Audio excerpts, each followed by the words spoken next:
பிரசாந்த் கதையை சொல்லிருக்க என்ன நடந்தது? கதை தானேடா சித்தி சொல்ல இருந்தவாடா டிக்டாக்ல. நீ சொல்ல அந்த கதை என்ன நடந்தது? அந்த ஒரு கேர்ள் ஃப்ரெண்டும் பாய் ஃப்ரெண்டும் இருந்தவையா? சரியா, அவர் வந்து அவாக்கு முதல் பல் இல்லையாமடா. ஐயோ, பல் இல்லாமல் இருக்கல. அவர் வந்து அவ கேர்ள் ஃப்ரெண்டாக பிடிச்சிட்டேறான். சரி, அவர் காசு வச்சிருந்தவரான், கணக்கு காசு வசதியானார்.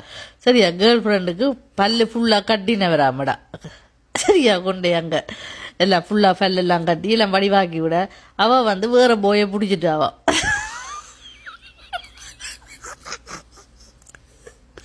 வேற போயை பிடிச்ச உடனே அவர் சொன்னான், கிம்மி மை பல்லு பேக்.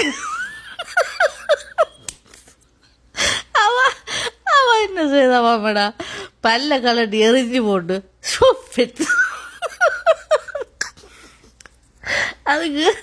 அதுக்கு தங்கச்சி மருமகன் சொல்றார், ஏன் அவ பல்ல கலட்டி எறிய முதலே சொல்லியிருக்கலாம் தானே, ஸ்டூபிட் ஏன் எறிஞ்சு போட்டு சொன்னவர்.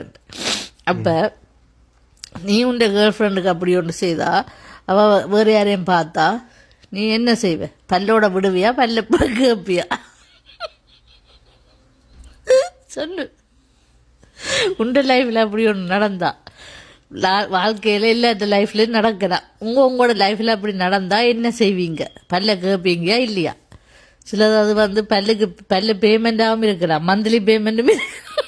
நிதியா சொன்ன மந்த்லி பேமெண்ட். நீ என்ன செய்வ?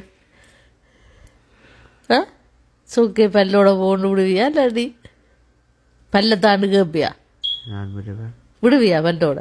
ஆடா, அப்படி ஒரு நல்ல மனசா உனக்கு. சோப்பு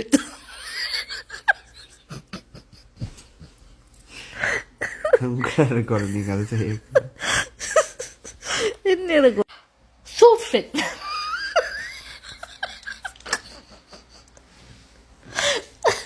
பாருங்க மக்களே, இப்படி ஒன்று நடந்திருக்குது நாட்டில். அவர் பல்லெல்லாம் கட்டி வழிவாயுத அவள் வந்து வேறு யாரையும் பார்த்துட்டு போயிட்டாவான். அதோட கேட்டுருக்கிறேன், பல்லத்தான் அவள் உடனே கல்லடி பல்ல எறிஞ்சு கூட சுப்பிட்டாவா.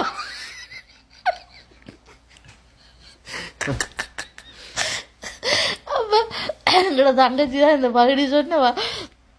தங்கச்சியோட பிள்ளைகள்கிட்ட நாங்கள் கேட்டோம், நீங்கள் என்ன செய்வீங்க, நீங்கள் என்ன செய்வீங்க? ஆஃப்கோர்ஸ் பல்ல கேட்பேனா. அவன் தண்டை காசுல பல்ல கட்டினா அவரோட போய் பல்லு காட்டுவான். அதனால பல்ல கேட்பேன் அவன். நீங்கள் என்ன செய்வீங்க மக்களே? இது எனக்கு ஒருக்கா சொல்லுங்க. பிரசாந்த் சொல்லிட்டான், விடுவன் பல்லோட என்று. ஆடா. ம்